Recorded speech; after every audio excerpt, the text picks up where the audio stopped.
നമസ്കാരം. പ്രവാസി മലയാളിയിലേക്ക് സ്വാഗതം. അടിമുടി മാറ്റം പ്രഖ്യാപിച്ചുകൊണ്ട് ഖത്തർ രംഗത്തെത്തിയിരിക്കുകയാണ്. ഖത്തറിലെ ഹമദ് രാജ്യാന്തര വിമാനത്താവളത്തിൽ നിയന്ത്രണങ്ങൾ ഏർപ്പെടുത്തിയിരിക്കുകയാണ് ഖത്തർ അധികൃതർ. അറൈവൽ ഡിപ്പാച്ചർ ടെർമിനലുകൾക്ക് മുമ്പിൽ യാത്രക്കാരുടെ പിക്കപ്പ് ഡ്രോപ്പ് ഓഫ് അനുവദിക്കില്ലെന്ന് അധികൃതർ അറിയിച്ചു കഴിഞ്ഞു. ജൂൺ 13 മുതലാണ് ഈ നിയന്ത്രണം വരിക. വിമാനത്താവളത്തിൽ എത്തുന്ന എല്ലാവരും യാത്രക്കാരെ ഇറക്കാനും സ്വീകരിക്കാനും കാർ പാർക്കിങ്ങിന് ഏർപ്പെടുത്തിയ സ്ഥലം തന്നെ ഉപയോഗിക്കണമെന്നാണ് അധികൃതർ പറയുന്നത്.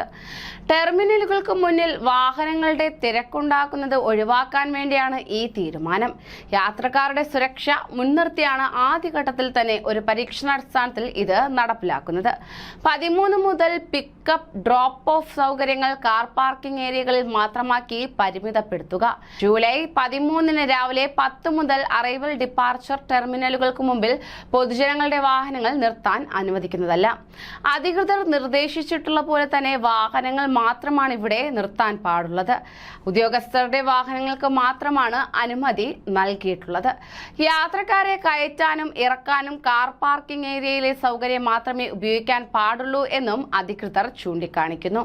ഹ്രസ്വകാല കാർ പാർക്കിംഗ് ഏരിയയിൽ യാത്രക്കാരെ സ്വീകരിക്കാനും ഇറക്കാനും എത്തുന്ന വാഹനങ്ങൾക്ക് ആദ്യത്തെ 20 മിനിറ്റ് പാർക്കിംഗ് സൗജന്യമായി തന്നെ ലഭിക്കും. എന്നാൽ അതിൽ കൂടുതൽ നിൽക്കുകയാണെങ്കിൽ മാത്രമേ നിരക്ക് ഈടാക്കുകയുള്ളൂ. കാർ പാർക്കിംഗ് എക്സിറ്റിൽ പേയ്മെന്റ് നൽകുന്നതിനുള്ള സൗകര്യം ഒരുക്കിയിട്ടില്ല.